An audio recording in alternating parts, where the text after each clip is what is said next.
hacia un iceberg. ¿Por qué hacia un iceberg? Porque con eso iba a recibir un mensaje del cual Dios tenía preparado para el futuro de su iglesia. Cuando de repente ella escuchó, en medio de su visión, que gritaron a gran voz: hazle frente. Así sucedió. Volaron por todas partes distintos pedazos de hielo e incluso algunos cayeron sobre el mismo barco.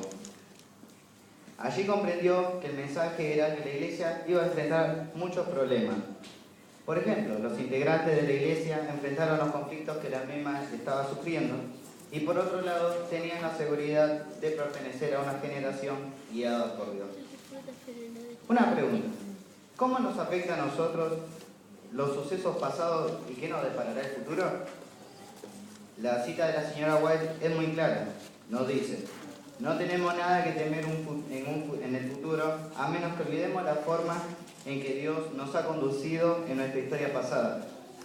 También el apóstol Pablo en 1 Corintios 10:11 nos dice: estas cosas le sucedieron para ejemplo y fueron escritas para advertir a los que han llegado al fin de los siglos. Esta cita ¿es suficiente para dejar que Dios dirija todas las cosas, mientras cada uno se dedica en sus quehaceres y se aleja cada vez más de Dios?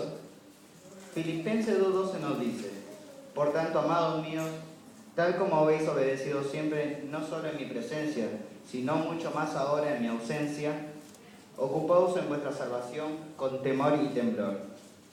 ¿Cuáles son los hechos que estamos viviendo y que nos apartan de Dios?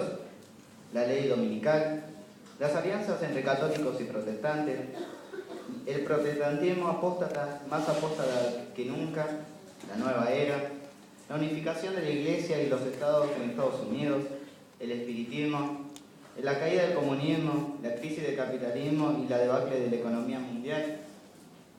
Y si a todo esto le agregamos lo que se encuentra en la cita del deseo de toda la gente, en la página 590 nos dice: la crisis se está acercando gradualmente y furtivamente a nosotros. Satanás ve que su tiempo es corto.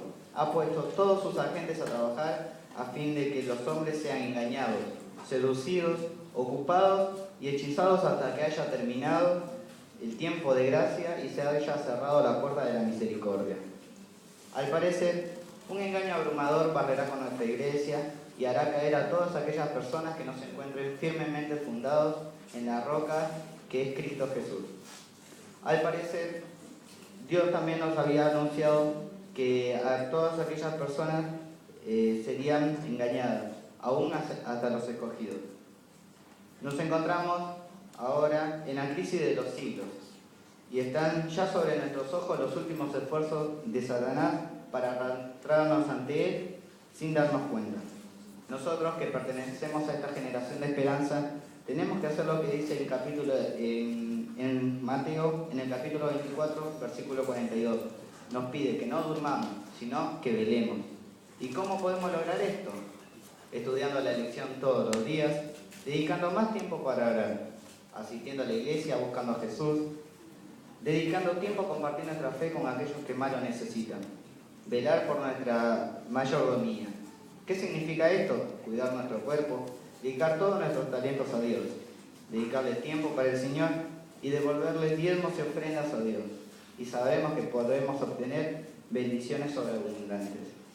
Debemos pedir, rogar, llorar por la presencia del Espíritu Santo en nuestra vida. El apóstol Juan en Apocalipsis 12:17 nos dice que el dragón saldrá a pelear contra la iglesia, contra nosotros, los que tenemos el testimonio y la fe de Jesús. En ningún lugar se asegura de que la batalla será fácil, pero muchas veces se repite que esto se puede lograr. ¿Recuerdan el incidente del barco en el cual comencé contándosela? Una anécdota cuenta en la que un capitán navegaba con su barco y de repente comenzó a recibir mensajes que debía desviar su rumbo. Él hizo oídos sordos y no hizo caso. Nuevamente volvió a recibir anuncios que tenía que cambiar su rumbo, pero él, creído en sí mismo, dijo que no cambiara su rumbo porque conocía muy bien el camino y tenía demasiada experiencia como para que le pase algo. Minutos más tarde trataron de contactarse una vez más con él, pero él no respondía.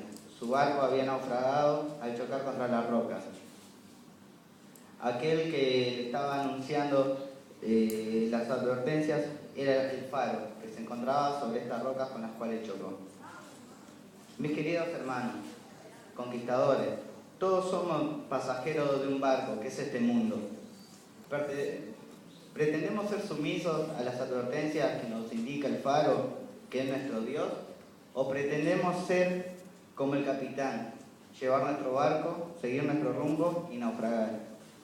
Nosotros que conocemos la voz de Dios, que hemos sido advertidos, formamos parte de esta generación, que es la generación de esperanza. Esta generación es la generación donde Dios puso sus ojos. Esta es la generación que el mundo puede contemplar y ver que detrás de los oscuros nubarrones, la esperanza en Jesús y su venida es la gloria de los siglos. Quiero animarte, querido conquistador, querido hermano, a que reafirmes tu fe, tu confianza y que pongas tu esperanza en Cristo Jesús. Que Dios lo bendiga. Amén.